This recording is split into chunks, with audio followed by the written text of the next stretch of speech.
The stairs at Gate 14 were old-fashioned, the kind they still rolled out for regional jets at Bellington County Airport, aluminum and slightly rusted at the bolts. The early light catching the dew still beaded along the handrail. Mara Voss counted them the way she always did, 11, 12, 13.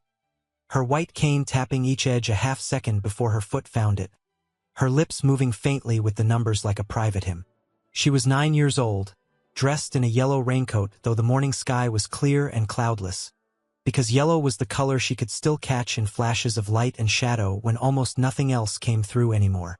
The retinal disease had taken the rest of her sight in stages, over 2 years, and the raincoat had become a kind of armor, something she could feel certain about even when the world blurred into gray. Her father, Captain Elias Voss, walked 2 steps behind her, not touching her, not hovering, just close enough that if she stumbled his hand would already be moving before he'd finished thinking it. He always let her climb stairs herself. It was the one rule he refused to bend, even on mornings when people in line behind them sighed, shifted their weight, checked their watches like the gesture might speed up gravity itself. Elias was 51, broad through the shoulders in the particular way the airline's tailored uniform never quite forgave.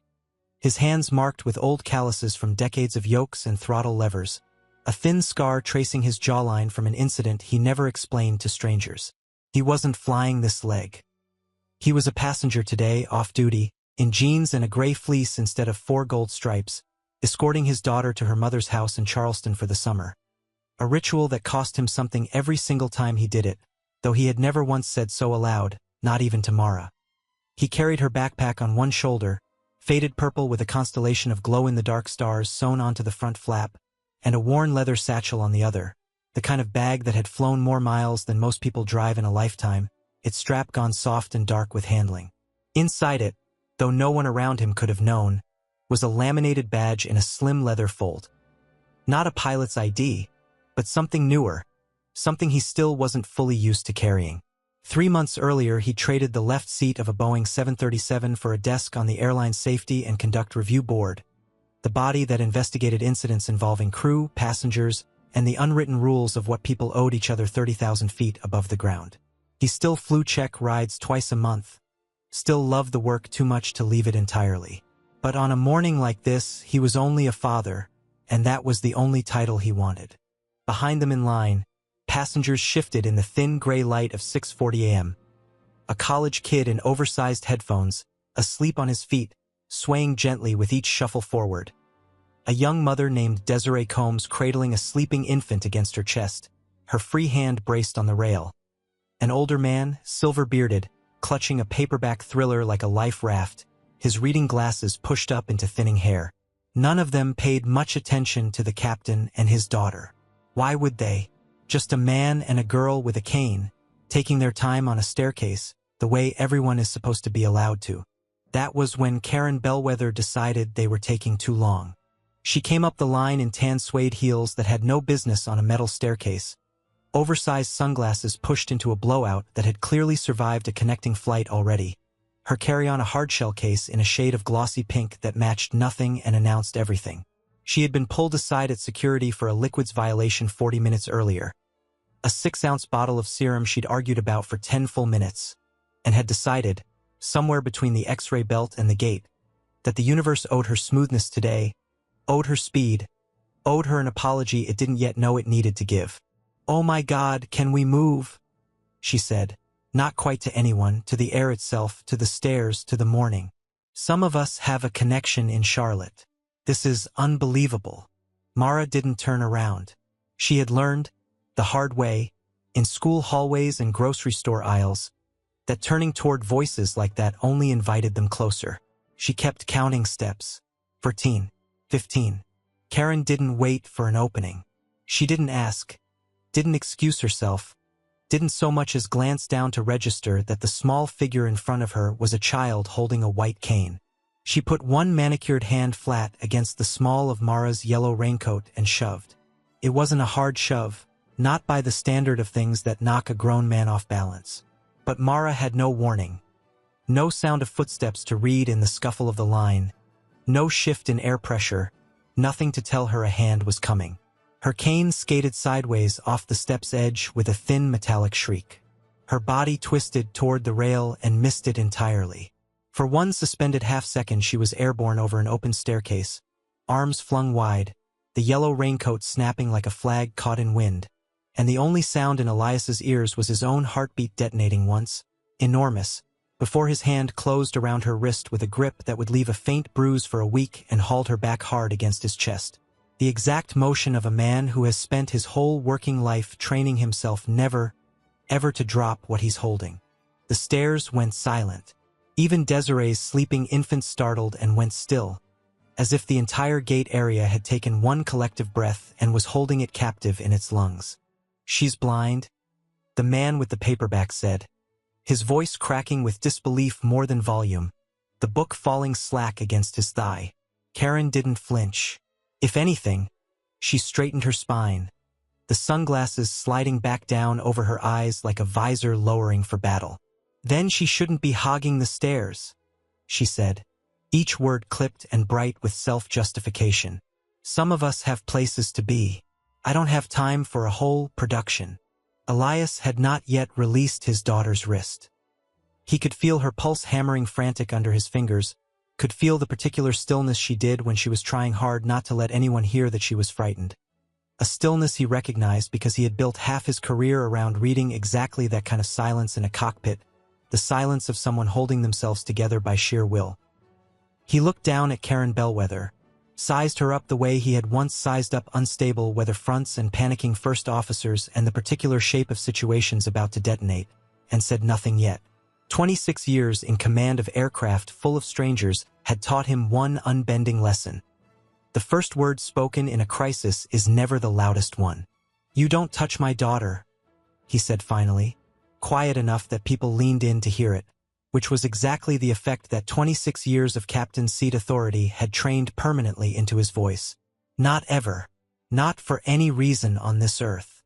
It's a staircase, not a sanctuary," Karen snapped, color rising up her throat in blotches she would have despised anyone seeing.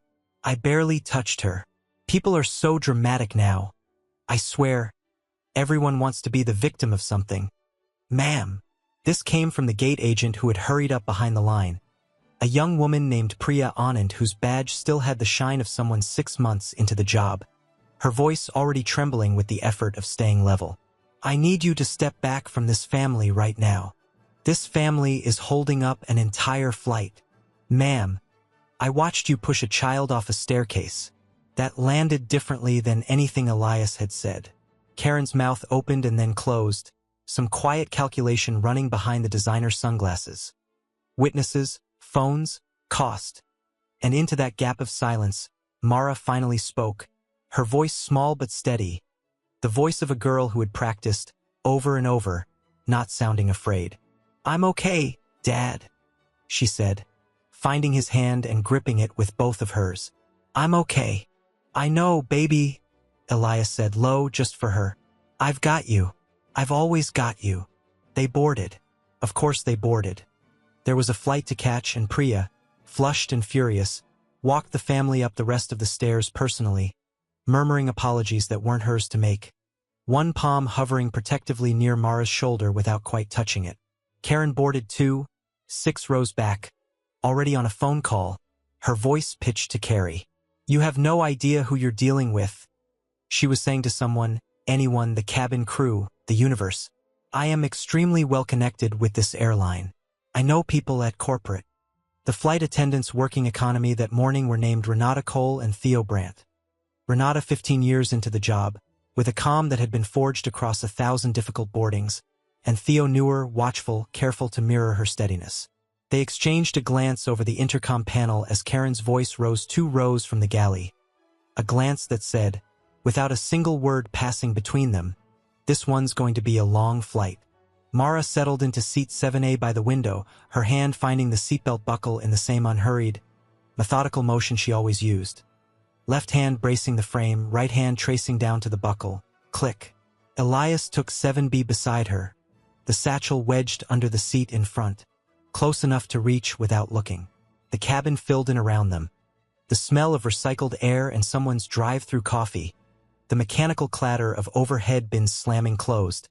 The safety video playing in clipped, cheerful tones to a half-listening audience. Outside the oval window, the sky had gone the particular pale gold of early morning. The kind of light Mara could sometimes still register as warmth against her cheek, if not as color. What Karen did not know, what nobody on that staircase had known, because Elias Voss never wore his stripes off-duty and never explained himself to strangers, not once in 26 years, was that the man whose daughter she had shoved was the lead investigator for the very Safety and Conduct Review Board that decided, after incidents exactly like this one, who flew on this airline again and who never, ever did. He had built his second career on exactly this kind of moment. Footage, witness statements, the careful, unglamorous machinery of consequence. He didn't raise his voice. He didn't need a badge in this cabin, not yet.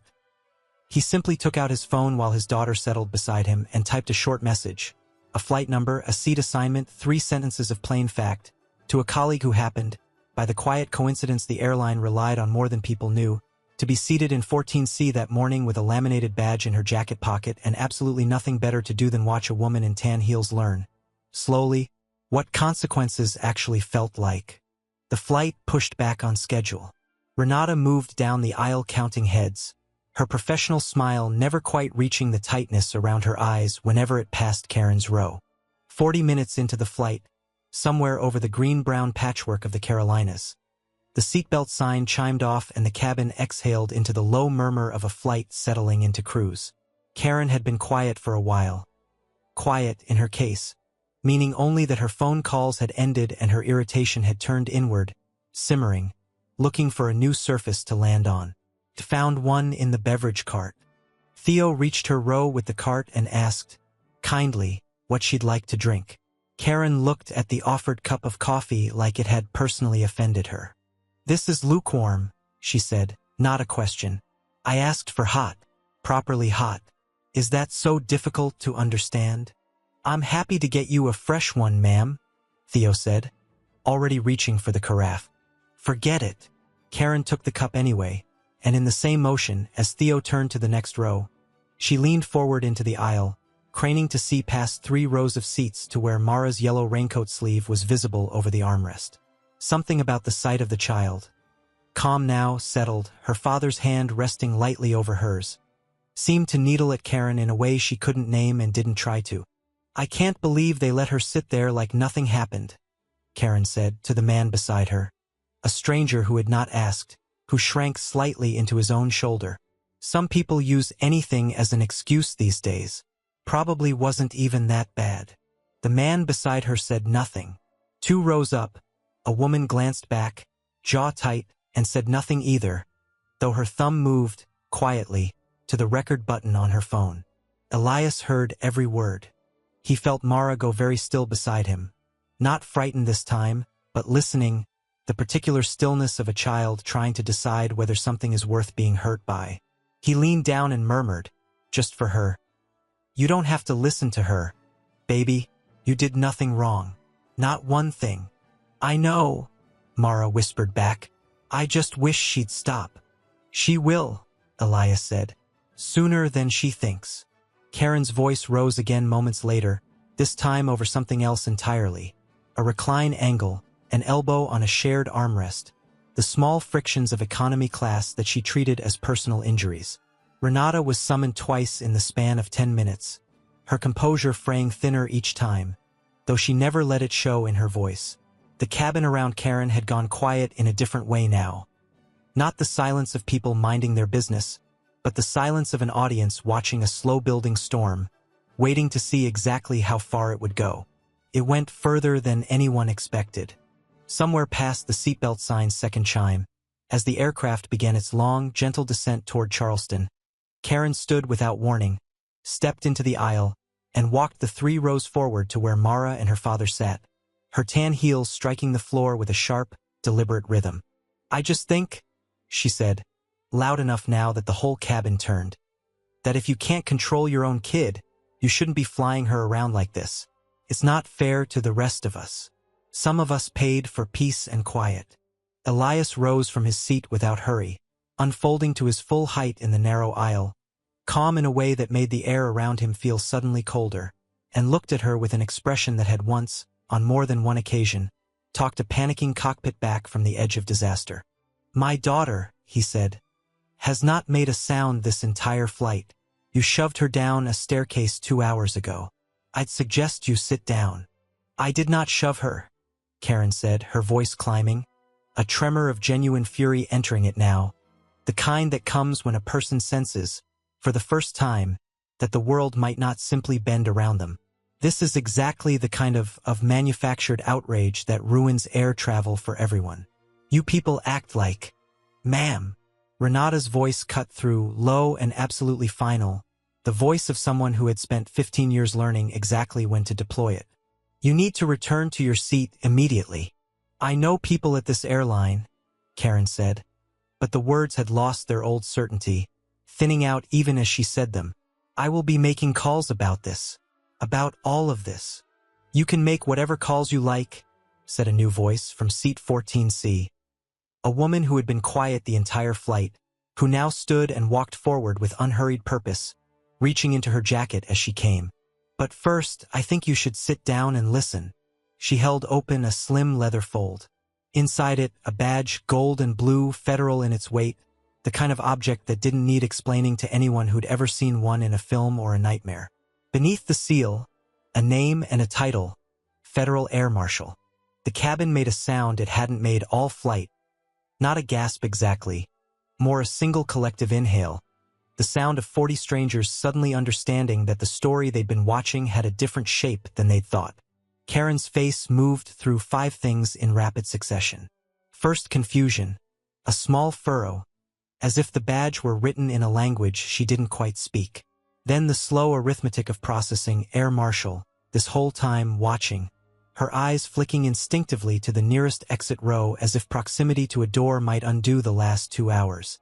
Then the realization proper, draining the color from her face in one visible wave. Then the reflexive grasp for recovery, her chin lifting, her mouth already shaping some new sentence about misunderstandings and overreactions. And then, last, the moment her whole body seemed to understand, before her mouth caught up, that it was already far too late for any of that to matter. I witnessed you physically push a minor down a flight of boarding stairs, the marshal said.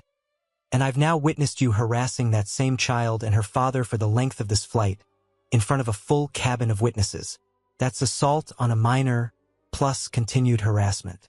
We'll be discussing this with airport police on the ground. This is insane, Karen said. But her voice had nothing left under it now, just air. Do you know who I know exactly who you are, the marshal said evenly. I've had 3 hours to find out. The captain's voice came over the intercom a moment later, calm and measured in the way pilots are trained to sound no matter what is happening behind the cockpit door. Folks, we're beginning our descent into Charleston. Please remain in your seats with your belts fastened. We'll have a brief delay on the ground this morning. Nothing to be concerned about, just some paperwork to take care of before we open the doors. Karen sat back down without being told to this time, her hard-shell pink suitcase forgotten in the overhead bin, her sunglasses still pushed up into her hair, her face turned toward the window where there was nothing to look at but cloud. Elias didn't say anything more. He didn't need to. He sat back down beside his daughter, took her hand, and let the rest of the descent pass in ordinary quiet. The small thuds of landing gear extending, the shift in cabin pressure, Mara's fingers tightening briefly around his at the bump of the wheels touching down. At the gate in Charleston, 2 airport police officers and an airline security supervisor were waiting at the jet bridge, a clipboard already bearing Karen's name in neat block letters. She was asked to remain in her seat until the rest of the cabin had deplaned. A small, deliberate humiliation, the marshal at her shoulder the entire time, the cabin filing past her in a long, silent procession that said more than any of them could have managed in words. A few passengers glanced at her. Most did not. The man with the paperback closed his book, looked at her for exactly 1 second, and looked away. Mara never saw any of it, not directly, but she heard the murmurs, felt the shift in the cabin's air as people passed, and understood, in the particular way she had learned to understand most things now, that something had been set right. Walking up the jet bridge afterward, her hand in her father's, she asked the only question that mattered to her. Is she in trouble? Yes, Elias said. A lot of trouble. Good, Mara said, and there was no triumph in it. Only the quiet, simple relief of a child who had been frightened and was no longer. By the following week, the airline had filed a formal incident report and issued Karen Bellwether a permanent ban from every flight in its network, citing the assault of a minor passenger and her documented harassment of a family with a disability. Charleston police filed a misdemeanor assault charge that would, months later, fold into a plea deal neither Elias nor Mara would bother following closely. The airline statement, 2 paragraphs long, used the word zero tolerance twice and appalled once, and somewhere in a corporate office Elias would never see. His own incident notes, written in the same careful, procedural hand he used for every review board case, became the backbone of the whole investigation. None of that mattered much to Mara. What she remembered, months later, when her mother asked about the trip, wasn't the staircase or the shove or the strange tight feeling of being talked about by a stranger's voice. What she remembered was her father's hand finding her wrist before she even understood she was falling, and the particular, certain sound of his voice afterward. "I've got you." Steady as a runway in fog, the one sound in the whole world she never, ever had to see to trust completely.